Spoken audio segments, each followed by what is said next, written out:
Israel പ്രധാനമന്ത്രി Benjamin Netanyahu ജീവിച്ചിരിപ്പുണ്ടെങ്കിൽ ഞങ്ങൾ അദ്ദേഹത്തെ പിന്തുടരുകയും കൊല്ലുകയും ചെയ്യും.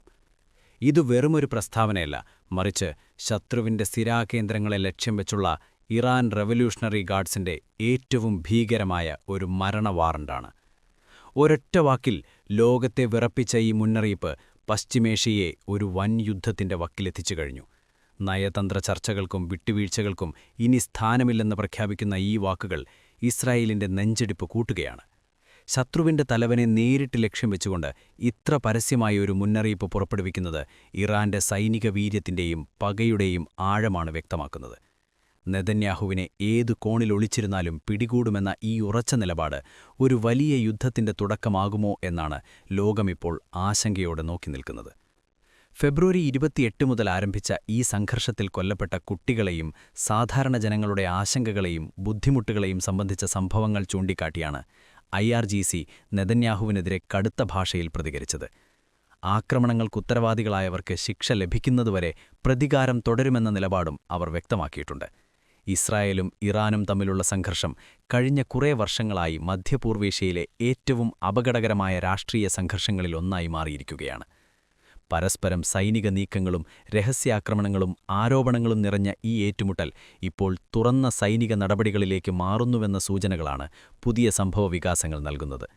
IRGCയുടെ ഔദ്യോഗിക വെബ്സൈറ്റായ സെപ ന്യൂസ് വഴി പുറത്തിറക്കിയ പ്രസ്താവനയിൽ ഇസ്രായേലിന്റെ നടപടികളെ ശക്തമായി വിമർശിക്കുകയും അവയ്ക്ക് ശക്തമായ മറുപടിയുണ്ടാകുമെന്ന് വ്യക്തമാക്കുകയും ചെയ്തു. ഇതിനിടെ ഇറാൻ പുതിയ സൈനിക നീക്കവുമായി രംഗത്തെത്തുകയും ചെയ്തു. ഓപ്പറേഷൻ ട്രൂ പ്രോമിസ് 4 എന്ന പേരിൽ ഒരു വലിയ ആക്രമണ പരമ്പര ആരംഭിച്ചതായി IRGC പ്രഖ്യാപിച്ചു.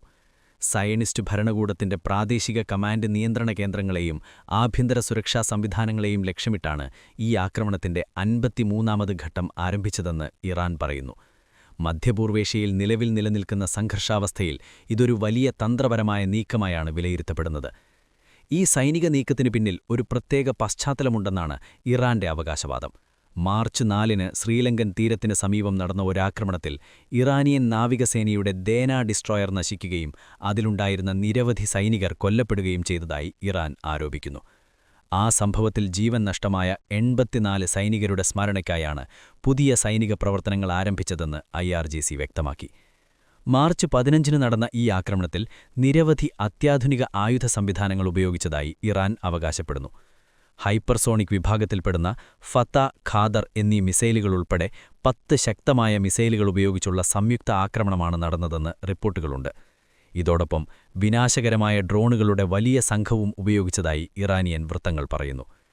അമേരിക്കൻ സേന നിലയുറപ്പിച്ചിരിക്കുന്ന UAEയിലെ അൽ ദഫ്ര വ്യോമതാവളത്തെയും മറ്റ് സൈനിക കേന്ദ്രങ്ങളെയും ലക്ഷ്യമിട്ടാണ് ഈ ഡ്രോൺ ആക്രമണങ്ങൾ നടന്നതെന്നാണ് IRGCയുടെ വാദം. ഇസ്രായേലിന്റെ പ്രാദേശിക കമാൻഡ് ആൻഡ് കൺട്രോൾ സെന്ററുകളും ആഭ്യന്തര സുരക്ഷാ നിയന്ത്രണ സംവിധാനങ്ങളും ഈ ആക്രമണത്തിന്റെ പ്രധാന ലക്ഷ്യങ്ങളിലൊന്നായിരുന്നുവെന്നും ഇറാൻ വ്യക്തമാക്കി. സൈനിക പ്രവർത്തനങ്ങൾ ഏകോപിപ്പിക്കുന്ന ഈ കേന്ദ്രങ്ങളെ ലക്ഷ്യമിടുന്നതിലൂടെ ശത്രുവിന്റെ പ്രവർത്തനശേഷിയെ ദുർബലപ്പെടുത്തുക എന്നതാണ് ഇറാന്റെ നിലപാട് വ്യക്തമാക്കുന്നത്. IRGC പ്രസ്താവനയിൽ മറ്റൊരു കടുത്ത മുന്നറിയിപ്പുമുണ്ടായിരുന്നു. അമേരിക്കയുടെയും ഇസ്രായേലിന്റെയും സൈനിക കേന്ദ്രങ്ങൾക്കും താൽപ്പര്യങ്ങൾക്കും നേരെയുള്ള ആക്രമണങ്ങൾ തുടരുമെന്നും ആക്രമണങ്ങൾക്കുത്തരവാദികളായവർ കീഴടങ്ങുകയോ ശിക്ഷ നേരിടുകയോ ചെയ്യുന്നതുവരെ ഈ നടപടികൾ അവസാനിക്കില്ലെന്നും അവർ വ്യക്തമാക്കി. ഈ നിലപാട് മധ്യപൂർവേഷ്യയിലെ സംഘർഷം കൂടുതൽ വ്യാപിക്കാനുള്ള സാധ്യതകളെക്കുറിച്ച് അന്താരാഷ്ട്ര തലത്തിൽ ആശങ്ക ഉയർത്തുകയാണ്. ഈ സംഘർഷത്തിന്റെ തുടക്കം ഫെബ്രുവരി 28-ന് നടന്ന ഒരു വലിയ സൈനിക സംഭവത്തിലേക്കാണ് ഇറാൻ ചൂണ്ടിക്കാണിക്കുന്നത്. ആ ദിവസം നടന്ന ആക്രമണത്തിൽ ഇറാനിന്റെ പരമോന്നത നേതാവായിരുന്ന അലി ഖമേനി ഉൾപ്പെടെ നിരവധി സൈനിക കമാൻഡർമാരും സാധാരണ പൗരന്മാരും കൊല്ലപ്പെട്ടതായി ഇറാനിയൻ റിപ്പോർട്ടുകൾ പറയുന്നു. അതിനുശേഷമാണ് അമേരിക്കയും ഇസ്രായേലും ചേർന്ന് ഇറാനെതിരെ വ്യാപകമായ സൈനിക നീക്കങ്ങൾ ആരംഭിച്ചതെന്നാണ് ഇറാന്റെ ആരോപണം. ഇറാനിലെ വിവിധ സൈനിക കേന്ദ്രങ്ങളും അടിസ്ഥാന സൗകര്യങ്ങളും ലക്ഷ്യമിട്ട് നടന്ന വ്യോമാക്രമണങ്ങൾ വലിയ നാശനഷ്ടങ്ങളുണ്ടാക്കിയതായി ഇറാൻ പറയുന്നു. അതിനാൽ തന്നെ ഈ ആക്രമണങ്ങൾക്ക് മറുപടിയായി മിസൈലുകളും ഡ്രോണുകളും ഉൾപ്പെടുന്ന ശക്തമായ സൈനിക പ്രതികാരം ആരംഭിച്ചതായി ഇറാനിയൻ നേതൃത്വം വ്യക്തമാക്കുന്നു. ഇപ്പോൾ മധ്യപൂർവേഷ്യയിലെ സ്ഥിതി അതീവ സൂക്ഷ്മമായ ഘട്ടത്തിലേക്കാണ് നീങ്ങുന്നത്. ഇറാനും ഇസ്രായേലും തമ്മിലുള്ള നേരിട്ടുള്ള സൈനിക ഏറ്റുമുട്ടൽ കൂടുതൽ വ്യാപിക്കുകയാണെങ്കിൽ അതിന്റെ പ്രത്യാഘാതങ്ങൾ ആഗോള രാജ്യതീയത്തെയും സമ്പദ്വ്യവസ്ഥയെയും ബാധിക്കുമെന്നാണ് വിദഗ്ധർ മുന്നറിയിപ്പ് നൽകുന്നത്. ഓപ്പറേഷൻ ട്രൂ പ്രോമിസ് 4 എന്ന ഈ ആക്രമണ പരമ്പരയിലൂടെ ബെഞ്ചമിൻ നെതന്യാഹുവിനും ഇസ്രായേലിനും കൃത്യമായൊരു താക്കീതാണ് ഇറാൻ നൽകുന്നത്.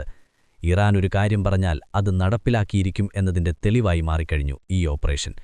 മധ്യപൂർവേഷ്യയിലെ ഭൗമരാഷ്ട്രീയ സമവാക്യങ്ങളെ തന്നെ കടപുഴച്ചെറിയുന്ന ഈ നീക്കം നെതന്യാഹുവിന്റെ അധികാര കസേരയെപ്പോലും വിറപ്പിക്കുകയാണ്. ശത്രുവിനെ പിന്നടർന്ന് വേട്ടയാടുമെന്ന് ഇറാൻ പ്രഖ്യാപിച്ചാൽ അതിൽ നിന്ന് പിന്നോട്ടില്ല എന്ന ബോധ്യം ഇപ്പോൾ ലോകത്തിനുണ്ട്. നെതന്യാഹുവിനും അദ്ദേഹത്തിന്റെ ഭരണകൂടത്തിനും ഇനി സ്വസ്ഥമായി ഉറങ്ങാൻ കഴിയില്ലെന്ന വലിയ സന്ദേശമാണ് ഈ പോരാട്ടത്തിലൂടെ ഇറാൻ നൽകുന്നത്. ലോകം മുഴുവൻ ഇപ്പോൾ ശ്വാസമടക്കി നോക്കി നിൽക്കുന്നത് ഇറാന്റെ അടുത്ത പ്രഹരം എവിടെയായിരിക്കും എന്നതിലേക്കാണ്. കാരണം ഇറാനിത് പറഞ്ഞിട്ടുണ്ടെങ്കിൽ അത് ചെയ്തിരിക്കും.